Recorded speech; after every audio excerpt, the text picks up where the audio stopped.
Hey guys, hello everyone and आज हम लोग स्टार्ट करने वाले हैं स्ट्रक्चरल ऑर्गेनाइजेशन इन एनिमल्स, जो कि क्लास 11th एनसीईआरटी का चैप्टर है। ये चैप्टर के अंदर बेसिक इंट्रोडक्शन दे रखा है एनिमल टिश्यूज के बारे में, मतलब जो एनिमल होते हैं वो किस टिश्यूज से बनते हैं उनके बारे में इस चैप्टर के अंदर डिटेलिंग दे रखी है। ठीक है, ये चैप्टर जो है ये एक बेसिक चैप्टर है। इस चैप्टर को समझने के बाद जो ह्यूमन फिजियोलॉजी के बाकी सारे चैप्टर्स है वो बहुत इजी लगते हैं। क्यों? क्योंकि इन टिश्यूज के नाम वहां पर आते हैं एंड बेसिकली हायरार्की वही होती है ना, सेल फिर टिश्यू फिर ऑर्गन सिस्टम। खैर सेल तो है ही, ठीक है, सेल तो बॉटनी में पढ़ना ही है। जूलॉजी का जो सबसे बेसिक चैप्टर आता है वो आता है टिश्यूज। ठीक है, टिश्यूज के अंदर हम लोग कवर अप करने वाले हैं सारे टाइप के टिश्यूज। अब देखो, कितना भी कॉम्प्लेक्स ऑर्गेनिज्म हो, कितना भी कॉम्प्लेक्स, मतलब जैसे कि सबसे कॉम्प्लेक्स तो हम ही है आज की डेट में। द मोस्ट कॉम्प्लेक्स ऑर्गेनिज्म जो है अर्थ पर हमारे, वो हम ही है, ह्यूमंस ही है। ठीक है, तो हम इतने कॉम्प्लेक्स हो गए। कॉम्प्लेक्स किस सेंस में बोल रही हूँ मैं? बॉडी के सेंस में, मतलब हमारी जो बॉडी होती है ये बहुत ज्यादा एडवांस्ड है। ठीक है, सबसे ज्यादा एडवांस जो बॉडी है आज की डेट में जो हमारी अर्थ पर है वो ह्यूमन बींग्स की बॉडी है। तो हम क्या है, हम बहुत कॉम्प्लेक्स ऑर्गेनिज्म है, एडवांस्ड ऑर्गेनिज्म है।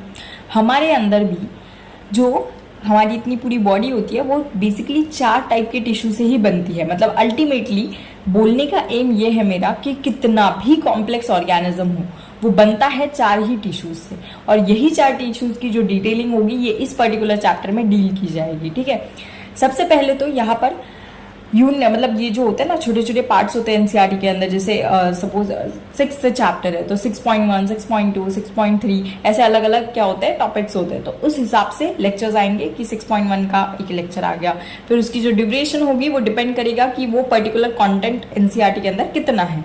ठीक है, इस पर्टिकुलर लेक्चर का मोटिव ये है कि इसके अंदर पूरी की पूरी एनसीईआरटी की जो लाइंस है जो एनसीईआरटी में लिखी है वो क्रिस्टल क्लियर हो जाएगी। मतलब जब एनसीईआरटी को लेके तुम पढ़ोगे तो वो तुम्हारे माइंड में पूरा मतलब क्रिस्टल क्लियर हो जाएगा। मतलब तुम्हें दूसरा कुछ करने की जरूरत नहीं है अगर एनसीईआरटी को समझना है तो। The motive behind this is to understand the NCERT की हर एक लाइन, ओनली एनसीईआरटी के हर एक लाइन, एंड ऐसी लाइंस जो एनसीईआरटी को समझाने के लिए लगती है, that lines also. So this is the motive behind this. That's why channel का नाम भी वही है, एनसीईआरटी ट्रांसपेरेंट। पूरी ऐसी ट्रांसपेरेंट दिख जाएगी तुम्हें, ठीक है, जब भी तुम लोग पढ़ोगे तब। सो this is the motive behind this particular lecture. तो कम ऑन लेट्स स्टार्ट। सबसे पहले एनसीईआरटी के अंदर एक लाइन दे रखी है कि हमारी जो अर्थ है, ठीक है, बेसिकली हमारी अर्थ के ऊपर 2 टाइप्स का ऑर्गेनिज्म रहता है। स्टोरी की तरह सुनना, ठीक है, एकदम चिल होके। तो 2 ऑर्गेनिजम्स रहते हैं, 2 तरह के ऑर्गेनिजम्स रहते हैं अगर हम उसको सेल्स की बेसिस पर क्लासिफाई करें तो। एक हमारा होता है यूनिसेल्युलर ऑर्गेनिज्म और एक हमारा होता है multi cellular organism. Unicellular organism वो ऑर्गेनिज्म होता है जिसके अंदर हर एक एक्टिविटी, आई एम रिपीटिंग, हर एक एक्टिविटी, यानी कि कौन सी एक्टिविटी जो एक पर्टिकुलर ऑर्गेनिज्म को जिंदा रहने के लिए लगती है वो एक्टिविटी। जैसे हमें जिंदा रहने के लिए इंस्टाग्राम नहीं लगता, ठीक है, वो तो हमने नीड बना रखी है, बट हमें जिंदा अगर रहना है तो हमारी जो सिस्टम्स है वो काम करनी चाहिए। हमारी जो सिस्टम्स है उसका बेसिक फंडामेंटल यूनिट जो होता है वो सेल होता है। तो हमारी सिस्टम को अगर अच्छे से परफॉर्म करना होगा, इसका मतलब ये है कि हमारी सिस्टम जो बेसिक जो यूनिट्स है, जो फंडामेंटल ब्लॉक्स होते हैं लिविंग ऑर्गेनिजम्स के, जिसको हम बोलते हैं सेल, वो हमारा अच्छे से फंक्शन करना चाहिए। ठीक है, उसकी फंक्शनिंग होनी चाहिए, जिसकी वजह से एज ऑफ होल हमारा ऑर्गन सिस्टम कोऑर्डिनेट करके हमारा ऑर्गन सिस्टम बनेगा एंड वो फिर फंक्शन करके उनकी वजह से हम जिंदा रहते हैं। अगर डाइजेस्टिव सिस्टम ही काम करना छोड़ देगी, मर जाओगे। ठीक है, रिप्रोडक्टिव सिस्टम इसेंशियल होती है। ठीक है, ऐसा नहीं कि रिप्रोडक्शन सर्वाइवल के लिए इसेंशियल होता है, but yes continuity of species के लिए रिप्रोडक्शन इसेंशियल होता है। यस, उसके बाद सर्वाइवल के लिए जैसे तुम्हारा डाइजेशन हो गया, ठीक है, रेस्पिरेशन। अगर 2 मिनट के लिए, अगर सपोज 2 नहीं तो 5 मिनट के लिए अगर मेरी सांस चली गई ना तो मैं गई। ठीक है, मतलब रेस्पिरेटरी सिस्टम भी प्रॉपर होना चाहिए अगर मुझे जिंदा रहना हो तो। मतलब पॉइंट ये है कि तुम्हें जिंदा रहने के लिए, मतलब ही एनसीईआरटी की लैंग्वेज में सर्वाइवल के लिए अलग अलग प्रोसेसेस होती है। डाइजेशन हो गया, रेस्पिरेशन हो गया, एक्सक्रीशन हो गया। अब एक्सक्रीशन क्यों? क्योंकि एक्सक्रीशन के अंदर क्या होता है, बॉडी के बाहर टॉक्सिक मटेरियल्स रिलीज होते हैं। अगर तुम लोग टॉक्सिक मटेरियल को बॉडी के अंदर स्टोर करोगे तो वो क्या हो जाएगा, वो हमारे बॉडी के लिए हार्मफुल हो जाएगा, वो हमारी बॉडी को हार्म पहुंचाएगा। तो इसीलिए एक्सक्रीशन भी बहुत ज़्यादा इसेंशियल होता है, ठीक है, क्योंकि जो वेस्ट मटेरियल होता है उसको ही एक्सक्रीट करते हैं हम, यूजफुल मटेरियल को थोड़ी ना एक्सक्रीट करेंगे, ठीक है।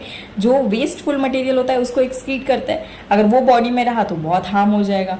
तो ये एक प्रोसेस। तो बेसिकली एनसीईआरटी यही बोलती है कि पहली लाइन यही है कि यूनिसेल्युलर ऑर्गेनिज्म और मल्टी सेल्युलर ऑर्गेनिज्म, इन दोनों में डिफरेंस क्या होता है। यूनिसेल्युलर एक सेल, यूनि यानी कि वन एंड सेल्युलर यानी कि सेल, ठीक है। मल्टी सेल्युलर यानी कि मल्टी यानी कि बहुत सारे, सेल्युलर यानी कि सेल। तो नाम से क्लियर है, यूनिसेल्युलर यानी कि ऐसा ऑर्गेनिज्म जो एक सेल से बन रहा है, एंड मल्टी सेल्युलर यानी कि ऐसा ऑर्गेनिज्म जो बहुत सारे सेल से बन रहा है। अब ये जो होते हैं, अगर हम मोस्ट एक्सेप्टेड क्लासिफिकेशन सिस्टम देखें, क्लासिफिकेशन सिस्टम यानी कि क्या, ये एक ऐसी सिस्टम होती है जो हमारे लिविंग ऑर्गेनिजम्स होते हैं, जो हम लिविंग ऑर्गेनिजम्स एग्जिस्ट कर रहे हैं आज की डेट में, उनको क्लासिफाई करने के लिए क्लासिफिकेशन क्यों करते हैं, पहले तो ये माइंड में आना चाहिए, क्यों करते हैं, ताकि चीज़ों को ईजी कर पाए। तुम समझो ना, इतने सारे ऑर्गेनिज्म है, कैसे पढ़ेंगे सबको, ठीक है। तो उनको ना एक ग्रुप्स में क्लासिफाई किया है, तो उसके अंदर उस क्लासिफिकेशन सिस्टम में अलग अलग क्लासिफिकेशन सिस्टम्स आई, ठीक है। पास्ट में 2 किंगडम, 3 किंगडम, 4 किंगडम, ये हमने बायोलॉजिकल क्लासिफिकेशन में और डिटेल में हम देखेंगे, ठीक है। बहुत जनों को पता भी होगा। तो इसके अंदर 5 किंगडम क्लासिफिकेशन सिस्टम जो होती है, जो कि RH विटाकर ने दी है, साइंटिस्ट का नाम है RH विटाकर, ये सबसे ज्यादा एक्सेप्टेड है, ठीक है। तो उसके हिसाब से अगर हम लोग देखें तो यूनिसेल्युलर ऑर्गेनिजम्स जो है वो 2 किंगडम के अंदर प्लेस्ड किए हैं। हो गया किंगडम मोनेरा एंड दूसरा किंगडम होगा किंगडम प्रोटिस्टा, ठीक है। और जो मल्टी सेल्युलर ऑर्गेनिज्म है वो बाकी के 3 किंगडम के अंदर प्लेस किए गए हैं, उनका नाम है प्लांटी, एनिमिलिया एंड फंगाई, ठीक है। अब अगर हम फंगाई की बात करें तो उसके अंदर वैसे तो सारी उसकी जो मेंबर्स होते हैं फंगाई के, वो मल्टी सेल्युलर ही होते हैं, यीस्ट को छोड़ के, ठीक है, YEAST यीस्ट, ठीक है। ये क्या होता है, ये एक यूनिसेल्युलर होता तो फंगस है बट यूनिसेल्युलर होता है ये, ठीक है। बाकी के सारे जो मेंबर्स होंगे फंगाई के, वो कैसे होंगे, मल्टी सेल्युलर होंगे। तो इनफैक्ट हमने उसको मतलब एक एक्सेप्शन को छोड़ दिया, तो उसको तो हमने मल्टी सेल्युलर में ही डाल दिया, ठीक है। इसका मतलब ये है, मैंने यहाँ पर एग्जाम्पल बताया, मतलब वो लाइन को क्लियर करने के लिए वहां पर लिखा है, in the preceding chapters you have studied about unicellular and multicellular organisms, यानी कि तुम्हें ये तो पता होना चाहिए कि वो क्लासिफिकेशन सिस्टम के अंदर ये प्लेस कहाँ किए गए, ठीक है। तो यूनिसेल्युलर ऑर्गेनिज्म मोनेरा और प्रोटिस्टा के अंदर प्लेस किए गए, एंड मल्टी सेल्युलर ऑर्गेनिज्म जो है ये प्लांटी, फंगी, एनिमिलिया के अंदर प्लेस किए गए। ये किंगडम्स के नाम है, ठीक है। Monera, protista, fungi, Plantae, Animalia, ये किंगडम्स के नाम है। ये हो गया यहाँ पर क्रिस्टल क्लियर। अब समझना, अभी ये तो यूनिसेल्युलर मल्टी सेल्युलर हमने बेसिक है, ये सबको आता है, ये हमने क्लियर कर दिया। अब यूनिसेल्युलर के अंदर क्या होता है, एक ऐसा ऑर्गेनिज्म जो कि एक सेल से बन रहा है, ठीक है।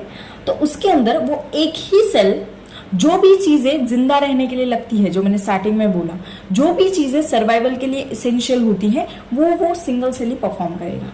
यानी कि अगर मैं हूँ एक सिंगल सेल्ड ऑर्गेनिज्म, मैं हूँ नहीं, ठीक है। ह्यूमन बीइंग मल्टी सेलर आते हैं, कॉम्प्लेक्स ऑर्गेनिज्म आता है, ठीक है।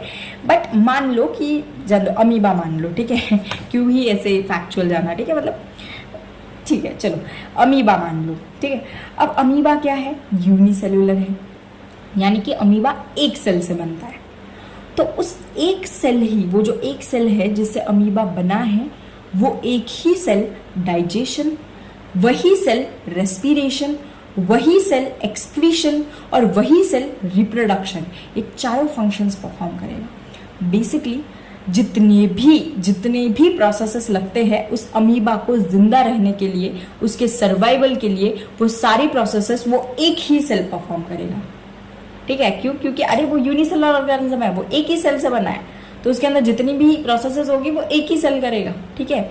जैसे कि अगर मैं एग्जांपल दूं, ठीक है, अमीबा, हम ना अमीबा का बचपन से बढ़ रहे हैं, बस हमें रिकॉल करना है, ठीक है। जैसे कि हमने एक अमीबा की डायग्राम पढ़ी है, सी इट हियर, ठीक है। बाइनरी फिजन होता है अमीबा के अंदर, जानते हो बाइनरी फिजन बैक्टीरिया के अंदर भी होता है, ठीक है। क्या होता है, एक पर्टिकुलर पेरेंट सेल होती है, वो 2 सेल में टूटती है, फिर वो 2 सेल और 4 सेल में टूटते हैं, मतलब ये इसी को ही तो बोला जाता है बाइनरी फिजन, ठीक है। जो पेरेंट सेल है उसके अंदर सबसे पहले न्यूक्लियस डिवाइड होता है, जिस प्रोसेस को हम बोलते हैं कैरियोकाइनेसिस, ठीक है। न्यूक्लियस के डिवीजन के बाद फिर वहां पर साइटोप्लाज्म अपना साइटोकाइनेसिस होगा, साइटोप्लाज्म सेपरेट होगा और उसके बाद अल्टीमेटली हमारी डॉटर सेल्स बन जाएगी। तो उसके अंदर क्या हो रहा है, रिप्रोडक्शन वो कर रहा है, ठीक है। एक ही सेल रिप्रोड्यूस कर रहा है, 2 सेल में टूट रहा है, फिर वो रिप्रोड्यूस करके और 4 सेल में टूट रहा है। तो ऐसे ऐसे ऐसे ऐसे हो रहा है, ठीक है। तो रिप्रोडक्शन वही सेल परफॉर्म कर रहा है। अब दूसरा, अमीबा को जिंदा रहने के लिए डाइजेशन करना पड़ता है। तो बचपन से हम लोग एक डायग्राम पढ़ते हैं जो कि हमारी छोटी छोटी, जब हम छोटे थे तब हमारी बुक्स में भी होती है कि ना अमीबा के फॉल्स फीट होते हैं, ठीक है, झूठे पैर मतलब फॉल्स फीट, ठीक है। ये क्या करते हैं, सूडोपोडिया जिसको बोलते हैं। सूडोपोडिया का काम होता है कि मान लो ये मेरा अमीबा है, ठीक है, यहाँ पर तो तुम देख ही रहे हो उसको, बट ठीक है, मान लो अगर तुम्हारा अमीबा है, अगर उसको फूड पार्टिकल दिखा, सपोज ये फूड पार्टिकल है, ये मेरा अमीबा है, ठीक है, ये अपना मस्त खेल रहा था, खेल रहा इन द सेंस रह रहा था अपना, उसको दिखा फूड पार्टिकल, उसको दिखा उसका प्रे, ठीक है। तो अभी इसको खाना है, मतलब इसको खाना दिखा, ये मेरा अमीबा है, ठीक है, तो इसको खाना दिख रहा है।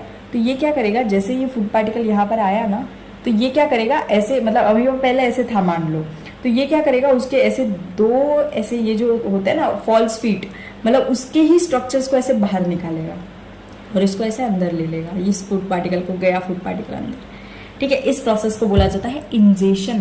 जिसके अंदर एक फूड पार्टिकल था, ये फूड पार्टिकल है, ठीक है, ये अमीबा है। अब क्या हुआ, ये ऐसे आया फूड पार्टिकल, ये अमीबा मस्त खेल रहा था सपोज, ठीक है, उसको फूड पार्टिकल दिखा, उसने अपने फॉल्स फीट निकाल लिए उसने फॉल्स फीट और इसको ऐसे एंगल्फ कर लिया, ले लिया फूड पार्टिकल अंदर। तो वही सेल, जो सेल रिप्रोड्यूस करता है, वही सेल यहाँ पर क्या कर रहा है, इंजेशन की प्रोसेस कर रहा है। अब इस सेल के अंदर फिर वैक्यूल्स होते हैं, तो उसकी हेल्प से डाइजेशन वहाँ पर होगा। और जो अमीबा का कचरा है, जैसे कि हम भी एक्सक्रीट आउट करते हैं हमारा वेस्ट, ठीक है, तो वैसे ही यहाँ पर जो अमीबा के अंदर जो भी ऐसा वेस्ट मटेरियल है जो अमीबा को नहीं चाहिए, वो उसको यहीं से बाहर फेंक देगा, ठीक है, यहीं से बाहर फेंक देगा। मतलब यहाँ पर क्या हो रहा है, सिंगल सेल सारे फंक्शन परफॉर्म कर रहा है। रिप्रोडक्शन कर रहा है अमीबा बाइनरी फिजन के थ्रू, डाइजेशन कर रहा है, मैंने कैसे बोला, सूडोपोडिया से वो इंजेस्ट कर रहा है, फिर अंदर फूड वैक्यूल्स के थ्रू वो डाइजेस्ट कर रहा है, ठीक है। तो डाइजेशन भी वही सेल कर रहा है। और जो रेस्पिरेशन होता है अमीबा में, ये भी यही सेल करता है। रेस्पिरेशन कैसे होता है अमीबा में, यूनिसेलुलर ऑर्गेनिज्म जो होते हैं इनकी बॉडी बहुत ज़्यादा सिंपल होती है क्योंकि एक ही सेल से बनी है।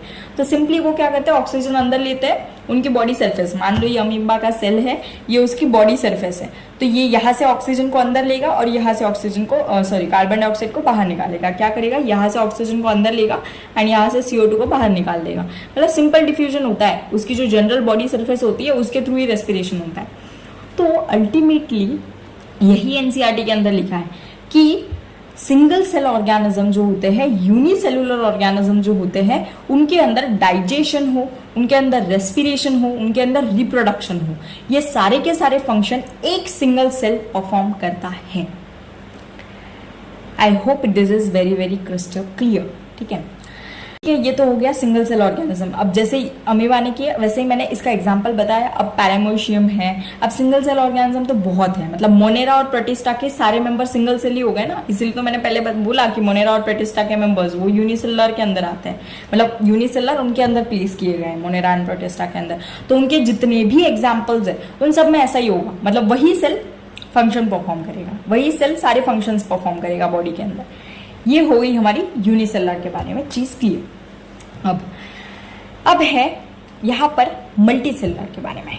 मल्टी सेलुलर में मैं आ गई, तुम आ गए जो वीडियो देख रहे हो, ठीक है, क्योंकि जानवर तो वीडियो खैर अगर जानवर भी देख ले तो जानवर भी क्या होगा, मतलब मल्टी सेलुलर ही होगा, क्योंकि एनिमिलिया के अंदर आता है, एनिमल्स मल्टी सेलुलर होते हैं, ठीक है। तो ओके, सो मैं हूँ मल्टी सेलुलर, मतलब मेरे अंदर बहुत सारे सेल हैं। अब अमीबा के अंदर क्या है, वही सेल सारे फंक्शन परफॉर्म कर रहा था। मेरे अंदर क्या होंगे, अलग अलग सेल्स अलग अलग फंक्शंस परफॉर्म करेंगे। मतलब मुझे अगर रिप्रोड्यूस करना है तो मेरे लिए कुछ अलग ही सेल्स की सिस्टम बनी है, रिप्रोडक्टिव सिस्टम, वो उनको दे दिया काम कि तू रिप्रोडक्शन कर, ठीक है। मेरी अगर मैं एलिमेंट्री कैनॉल की बात करूँ, जो डाइजेस्टिव सिस्टम के अंदर जो एलिमेंट्री कैनॉल और डाइजेस्टिव ग्लैंड्स आता है वो डाइजेशन का फंक्शन परफॉर्म करता है, मतलब उनके अंदर जो सेल्स होंगे वो सारे के सारे डाइजेशन परफॉर्म करने के लिए रिस्पॉन्सिबल होंगे, ठीक है। तो यहाँ पर क्या होता है, मतलब मल्टी सेलुलर में ना कामों को बांट दिया है कि हाँ तू रिप्रोडक्शन कर, तू डाइजेशन कर, ठीक है, मतलब अलग अलग काम, मतलब इसको बोलते हैं हम लोग स्प्लिटिंग ऑफ वर्क, ठीक है, मतलब अलग अलग वर्क को हमने क्या कर दिया, स्प्लिट कर दिया कि तू ये कर, तू ये कर, तू ये कर, ठीक है। इसको बोलते हैं डिवीजन ऑफ लेबर। लेबर यानी कि काम, डिवीजन यानी कि बंटवारा, ठीक है, हमने क्या कर दिया, बांट दिए कामों को, ठीक है, तू ये कर, तू ये कर, तू ये कर। क्यों? क्योंकि हमारे पास बहुत सारे सेल्स हैं। अगर ह्यूमन बॉडी की बात करें तो हमारे बॉडी के अंदर बिलियंस ऑफ सेल्स होते हैं। बिलियन है ना, समझते हो, 10 की पावर 9, 10 की पावर 9 यानी कि 10 की पावर 6 यानी कि 10 लाख, तो 10 की पावर 9 यानी कि तुम समझ लो इतने सेल्स हमारी बॉडी के अंदर होते हैं, समझ लो।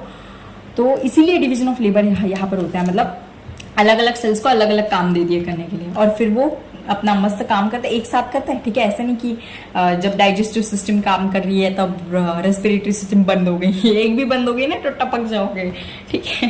तो ये प्रोसेस होती है। तो बेसिकली यहाँ पर मैं अगर पूरा सम अप करूँ तो एनसीईआरटी के अकॉर्डिंग देखो, दो चीज़ें हैं, यूनिसेल्युलर और मल्टी सेल्युलर है। यूनिसेल्युलर जिसके अंदर सिंगल सेल है, मल्टी सेल्युलर जिसके अंदर बहुत सारे सेल्स हैं। यूनिसेल्युलर के अंदर जो सर्वाइवल के लिए रिस्पॉन्सिबल होने वाली एक्टिविटीज जो होती है वो एक ही सेल परफॉर्म करता है। मल्टी सेल्युलर के अंदर जो सर्वाइवल के लिए रिस्पॉन्सिबल होने वाली एक्टिविटीज होती हैं जैसे डाइजेशन, रिप्रोडक्शन एक्सेट्रा एक्सेट्रा, ये सारी बहुत सारे सेल्स करते हैं, मतलब अलग अलग सेल्स करते हैं, अलग अलग सेल्स अलग अलग फंक्शन परफॉर्म करते हैं। यूनिसेल्युलर के अंदर काम का बंटवारा नहीं होता, मतलब डिवीजन ऑफ लेबर यूनिसेल्युलर के अंदर नहीं होता क्योंकि एक ही सेल सारी चीजें कर रहा है। मल्टी सेल्युलर के अंदर डिवीजन ऑफ लेबर होता है क्योंकि बहुत सारी सेल्स होती है, तो अलग अलग सेल्स को अलग अलग स्पेशलाइज्ड फंक्शन दे दिया, अलग अलग सेल्स को अलग अलग काम हमने यहाँ पर क्या कर दिया, बांट दिया, ठीक है। ये बेसिकली हमारा हो गया। अब तुम बोलोगे कि मतलब इतने सारे सेल्स से बॉडी बनती है, यस, हमारे तो बिलियंस होते हैं। हाइड्रा को देखा है कभी? यहाँ पर देखो हाइड्रा की अगर मैं फोटो दिखाऊँ तो हाइड्रा की ये देखो, ये फोटो यहाँ पर अगर हम देखें तो देखो कितना क्यूट सा है। ये जो साइड से टपक रहा है ना, जो साइड से है यहाँ पर दिख रहा है, वो बेबी हाइड्रा है। बेबी मतलब ये बडिंग के थ्रू हाइड्रा रिप्रोड्यूस करता है ना, तो ये बेबी हाइड्रा तुम्हारा है, और ये अपना ये, ठीक है। तो इसके अंदर क्या हो रहा है, ये देखो, इसकी इतनी सिंपल बॉडी है, बट ये सिंपल बॉडी भी बहुत सारे सेल्स से बनती है, और हर मतलब बहुत अलग अलग टाइप से इनकी बॉडी के ये बनती है। हाइड्रा की बॉडी अलग अलग टाइप्स के सेल्स की बनती है, और इन अलग अलग टाइप्स के अंदर भी ईच टाइप के अंदर थाउजेंड्स ऑफ सेल्स होते हैं, समझ रहे हो। मतलब वैरायटी देखो कि हाइड्रा की बॉडी अलग अलग सेल से बनती है, डिफरेंट टाइप के सेल्स से बनती है। उसके अंदर अगर हम एक को कंसिडर करें तो उसके अंदर भी 1000 प्रकार के सेल्स हैं, मतलब डिफरेंट टाइप के सेल्स से बन रही है। अगर एक को कंसिडर करें तो उसके अंदर अलग प्रकार के सेल्स हैं, 1000 प्रकार के अलग सेल्स हैं, समझ रहे हो। तो ये होता है, मतलब इतना सिंपल दिख रहा है, मतलब जो जैसा दिखता है वैसा होता नहीं है, ठीक है। बेस्ट एग्जाम्पल हाइड्रा, दिख रहा है इतना सिंपल है, लगता है कि इतने थाउजेंड्स ऑफ सेल, 1000 मतलब डिफरेंट टाइप के सेल्स, उसके अंदर भी 1000 सेल्स, तो इससे बन रहा है वो। So I hope it is clear. अब ये तो हो गया हाइड्रा के बारे में। नंबर थोड़ा सा याद रख लो कि थाउजेंड्स है, उसके बाद ह्यूमंस के अंदर बिलियंस होता है। ह्यूमंस के अंदर कितना होता है, ह्यूमंस के अंदर बिलियंस होता है, ठीक है। अभी अगर हम बात करें, हम आते हैं अभी टिश्यूज के ऊपर। अब तुम्हारे माइंड में एक सवाल आना चाहिए, कैसा सवाल? हमारी बॉडी बिलियंस ऑफ सेल्स से बन रही है, 10 की पावर 9 सेल्स। अब ये सारे सेल्स एक साथ मिलकर कैसे काम कर रहे हैं, मतलब कुछ तो होगा ना। तो हमने देखा कि डिवीजन ऑफ लेबर ये लोग कर रहे हैं, ठीक है। ये सेल्स क्या करते हैं, इतने सारे सेल्स हमारे पास है, उसमें से ना ऐसे जो सिमिलर सेल्स होते हैं, मतलब ऐसे सेल्स जो कि स्ट्रक्चर के अंदर सिमिलर होते हैं, वो एक साथ आ जाते हैं, ठीक है। और वो उनकी जो इंटरसेल्युलर स्पेस के अंदर जो सब्सटेंस होता है जिसको हम लोग बोलते हैं इंटरसेल्युलर मैट्रिक्स, इधर देखो, ठीक है। दो सेल्स, उनके बीच में यहाँ पर मैंने जो ड्रॉ किया है वो है इंटरसेल्युलर मैट्रिक्स, मतलब दो सेल्स है, दो सेल्स के बीच की स्पेस को बोला जाता है इंटरसेल्युलर स्पेस। इंटर यानी कि between cells, between two cells, दो सेल्स की बीच में की जो स्पेस होती है उसे बोला जाता है इंटरसेल्युलर स्पेस। उसके अंदर होता है इंटरसेल्युलर मैट्रिक्स। तो ये जो सिमिलर सेल्स है और इन सिमिलर सेल्स के साथ जो इंटरसेल्युलर मैट्रिक्स है, ये मिलकर एक पर्टिकुलर स्पेसिफिक फंक्शन परफॉर्म करता है, तब हम उसे बोलते हैं टिश्यू। ये हो गई टिश्यू की ऑफिशियल डेफिनेशन। हमें हायरार्की पता है कि सेल से टिश्यू बनता है, टिश्यू से ऑर्गन बनता है, ऑर्गन से ऑर्गन सिस्टम बनता है, और फिर ऑर्गन सिस्टम से एज अ होल ऑर्गेनिज्म बनता है। ये यहाँ पे ऑर्गेनिज्म। बट जो सेल से टिश्यू बने तो उसके अंदर क्या कौन से भी सेल से बने क्या? नहीं, जो सेल्स है, जिन ग्रुप ऑफ सेल से टिश्यू बना है, वो सेल्स पहली बात तो ओरिजिन के अंदर सेम होने चाहिए। अब ओरिजिन क्या है? जब हम अपनी मम्मी के पेट के अंदर जब हम अपने मदर के uterus, we are biology student, ठीक है, पेट नहीं बोलना है, जब हम अपनी मदर के वूम के अंदर थे, यूट्रस के अंदर थे, उस टाइम पर जाइगोट से हमारा एम्ब्रियो बनता है। उस एम्ब्रियो के अंदर अलग अलग लेयर्स होती है, जैसे कि एक्टोडर्म, एंडोडर्म, मीजोडर्म, ठीक है, अलग अलग लेयर्स होती है। तो इसको बोलते हैं ओरिजिन। मतलब ये एक्टो, एंडो, मीजो कि किस लेयर से वो पर्टिकुलर चीज बनी, उसको बोलते हैं ओरिजिन। ठीक है, क्रिस्टल क्लियर। मतलब ऐसा याद रखो, स्पर्म आया, ये स्पर्म है, ठीक है, ये ओवम है, ये इसके साथ फ्यूज हो गया तो हमारा ऐसा मिलके ऐसे जाइगोट, ये क्या बना रही हूँ मैं, जाइगोट बन गया, ठीक है, ये हमारा जाइगोट बन गया। अब इस जाइगोट के अंदर ना ऐसी अलग अलग मतलब एम्ब्रियो बनता है और अलग अलग लेयर्स बनती है। जो सबसे बाहर की लेयर होती है ना, इसको बोलते हैं एक्टोडर्म। जो ऐसे बीच में यहाँ पर लेयर है ना, ये वाली मान लो, इसको बोलते हैं मीजोडर्म। और जो सबसे अंदर की लेयर होती है उसको बोलते हैं एंडोडर्म। तो इससे फिर अलग अलग ऑर्गन्स बनते हैं, ठीक है, समझ रहे हो? तो इसको हम लोग बोलेंगे ओरिजिन, इसको हम लोग बोलेंगे ओरिजिन। तो मैंने क्या बोला, टिश्यूज की डेफिनेशन के अंदर ऐसे ग्रुप ऑफ सेल्स जो कि सिमिलर हो स्ट्रक्चर के अंदर, जो कि सिमिलर हो स्ट्रक्चर के अंदर, वो सेम फंक्शन परफॉर्म करे। सारा भूल जाओ, टिश्यू क्या है? सिमिलर सेल्स का ग्रुप, उसके साथ उसका इंटरसेलुलर मैट्रिक्स ऐड कर दो, ठीक है, और ये एज अ होल एक कॉमन फंक्शन परफॉर्म करता है, इसको हम बोलेंगे टिश्यू। सिंपल, ठीक है। तो अभी ये आई होप इतना हमारा क्लियर हो चुका है, इतना हमारा क्लियर हो चुका है। अभी हम लोग क्या स्टार्ट करने वाले हैं? अभी हम लोग स्टार्ट करने वाले हैं, देखो एक लाइन एनसीईआरटी ने लिखा है कि देखो अभी टिश्यू से बना, मतलब सेल से बना टिश्यू कैसे बना, मैंने बोला कि ऐसे सेल्स सिमिलर स्ट्रक्चर के होने चाहिए, फिर वो मिले इंटरसेलुलर मैट्रिक्स के साथ और उन्होंने बनाए टिश्यू, ठीक है। अब टिश्यू क्या होगा, ये टिश्यू स्पेसिफिक प्रोपोर्शन और पैटर्न के अंदर अरेंज होंगे और ऑर्गन बनाएंगे। हमें पता है टिश्यू से ऑर्गन बनता है, बट टिश्यू जो होते हैं वो स्पेसिफिक प्रोपोर्शन और पैटर्न के अंदर अरेंज होते हैं। प्रोपोर्शन क्या होता है कि मतलब कितना है, प्रोपोर्शन है कि तुम ऐसे मान लो अमाउंट कितना है, कि वो पर्टिकुलर टिश्यू है वो उसके अंदर कितना है, अमाउंट जो है उसको बोला जाता है प्रोपोर्शन। मान लो मेरा ऑर्गन है हार्ट, उसके अंदर हार्ट के अंदर चारों टाइप के टिश्यू होते हैं, एपिथेलियल, कनेक्टिव, मस्क्यूलर, न्यूरल, चारों टिश्यूज होते हैं हार्ट के अंदर। बट उसके अंदर ये चारों टिश्यूज का जो प्रोपोर्शन होता है, मतलब अमाउंट होता है, वो अलग अलग होता है। मतलब मान लो कुछ 90% मतलब 90% मस्कुलर टिश्यू है, 90 से 95% हार्ट के अंदर मस्कुलर टिश्यू है, ठीक है। फिर उसके बाद थोड़ा सा अमाउंट में 2 से 3% में मान लो कनेक्टिव टिश्यू है, फिर 2% में मान लो उसका एपिथेलियल टिश्यू है, मतलब न्यूरल टिश्यू है, और फिर एक टिश्यू, मतलब बोलने का ये उद्देश्य है मेरा कि एक ऑर्गन जो होता है उसके अंदर टिश्यू अलग अलग प्रोपोर्शन के अंदर होता है। 4 टाइप के टिश्यू होते हैं, ठीक है, एपिथेलियल, कनेक्टिव, उसके बाद कौन सा आता है, मस्कुलर और न्यूरल।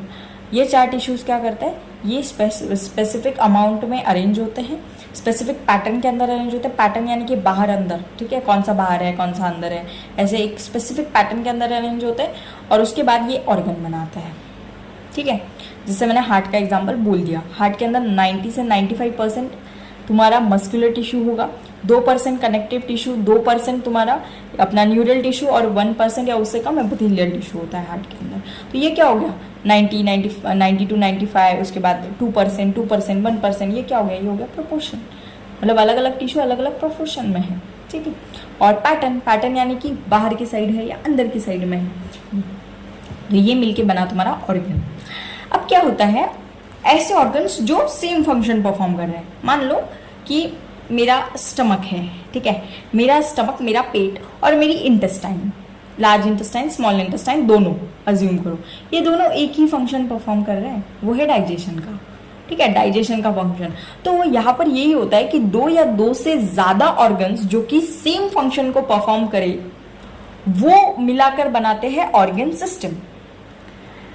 जैसे कि अगर मतलब स्टमक है, इंटेस्टाइन है, ये क्या कर रहे हैं, डाइजेशन का फंक्शन परफॉर्म कर रहे हैं, तो इनको हमने मिलाकर रख दिया डाइजेस्टिव सिस्टम के अंदर। समझ में आ गई?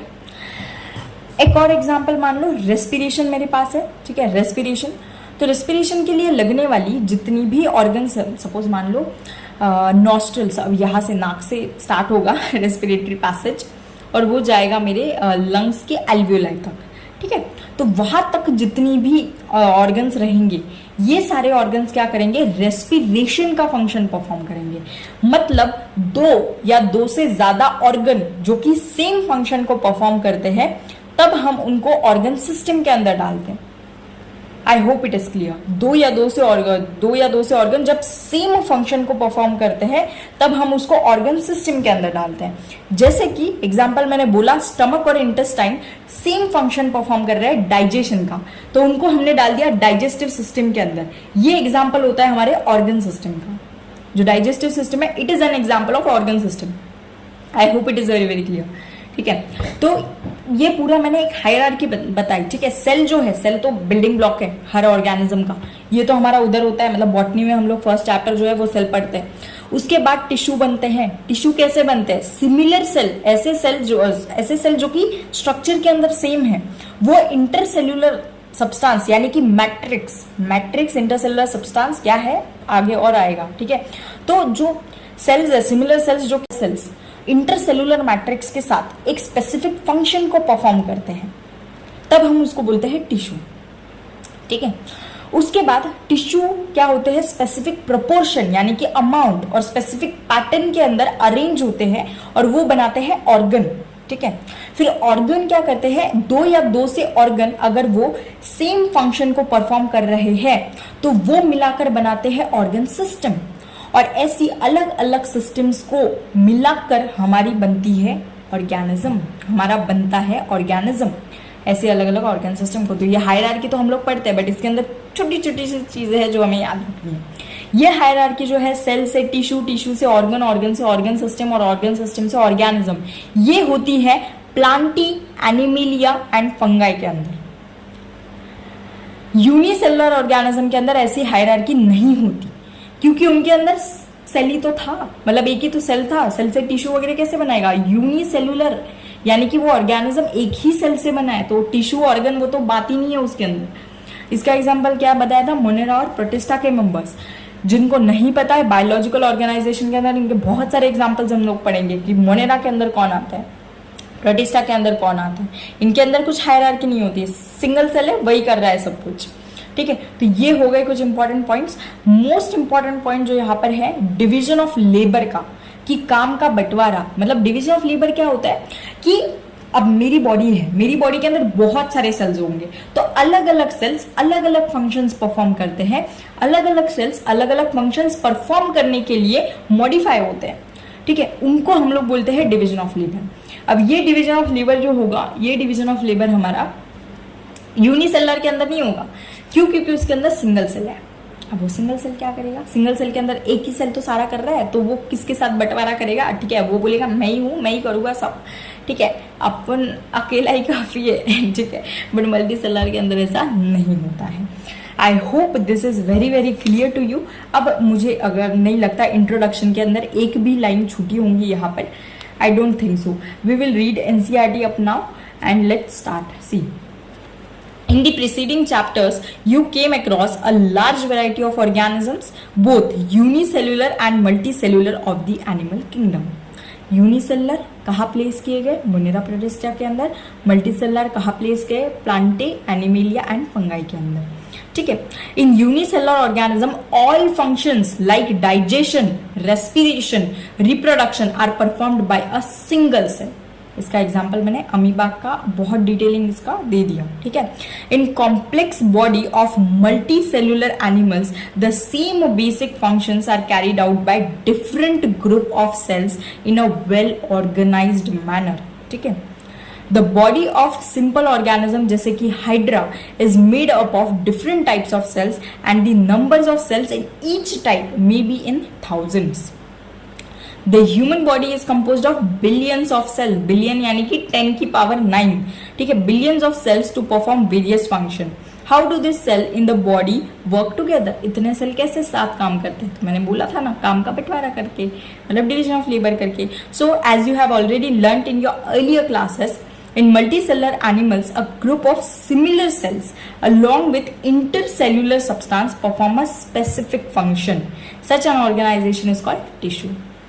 क्लियर है, क्रिस्टल क्लियर है, ठीक है. You may be surprise to know that all complex animals consist of only 4 basic types of tissue. Lecture start ही यहां से हुआ था.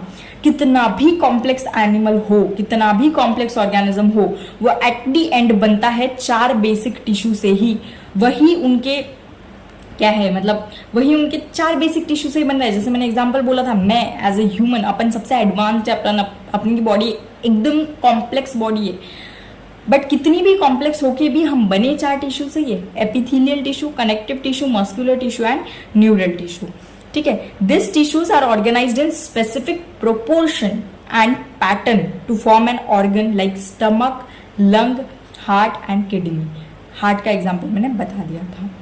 When 2 or more organs perform a common function by their physical or chemical interaction, they together form organ system.